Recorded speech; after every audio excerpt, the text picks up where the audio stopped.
ये आकाशवाणी रायपुर है। छत्तीसगढ़ी समाचार बुलेटिन के संग अनुरिमा शर्मा की जय जोहार। अब सुनो आज के प्रमुख समाचार। केंद्र सरकार हा कोविड ले बांचे बर जरूरी सुरक्षा उपाय में ढील नहीं देके अपील करे है। प्रदेश में स्कूल जाए के पहली आंगनबाड़ी के नान्हे लइका मन अब बाल वाटिका में पढ़ही।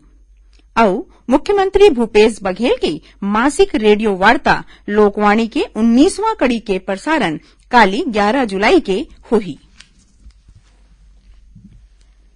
देश भर में 18 बछर ले ज्यादा के सबो लोगन मन बर सरकारी केंद्र मन में मुफ्त में टीकाकरण अभियान चलाए जात हे। सबो झिन ले अपील है कि कोविड रोधी टीका जरूर लगवाओ। कोरोना महामारी बर कोनो किस्म के कोताही झन बरताओ। जब तक जरूरत नहीं है घर ले बाहर झन निकलो और वे सरल उपाय के पालन करो। मास्क लगाओ, 2 गज के सुरक्षित दूरी बनाए रखो, घेरी बेरी साबुन ले हाथ धोवाओ। लोगन मन ला कोरोना ले जुड़े जानकारी दे और उखर मार्गदर्शन बर राष्ट्रीय हेल्पलाइन नंबर हवे।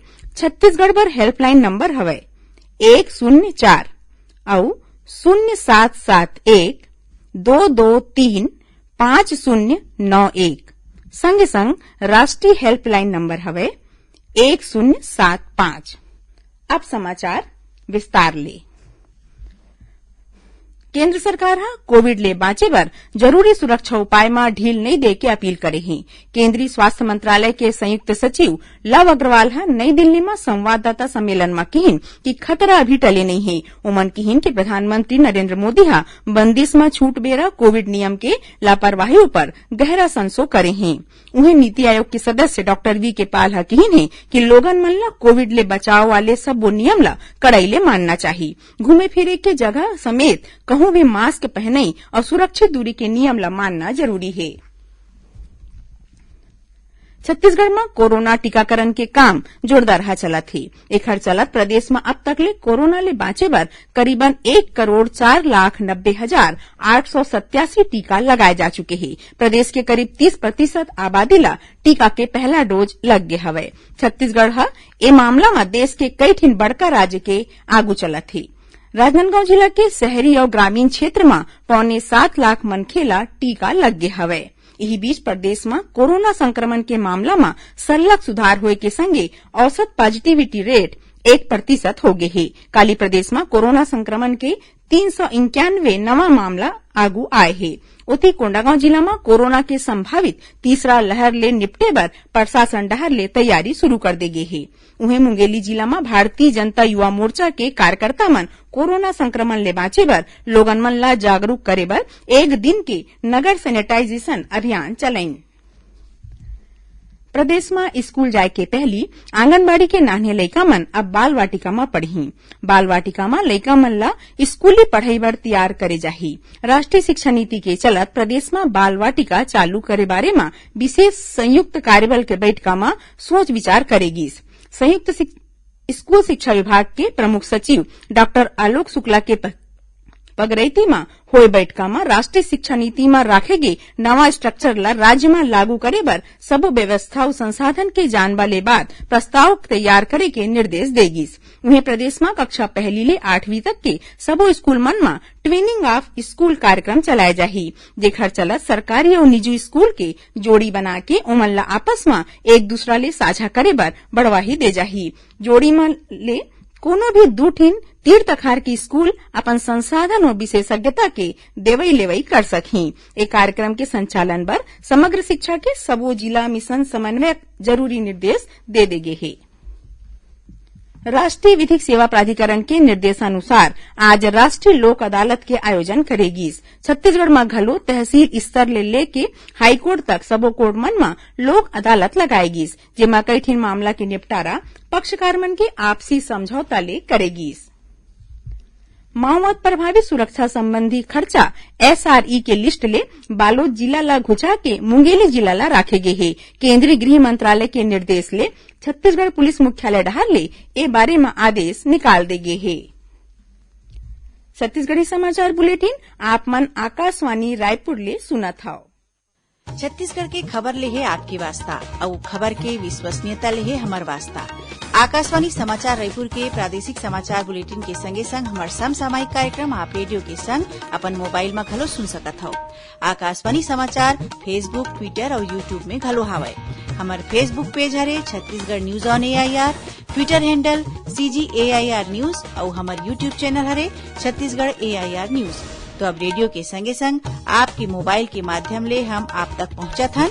छत्तीसगढ़ के हर खबर पर सुनत रहो आकाशवाणी समाचार। अब आगू बढ़वो बाँचे समाचार डहार।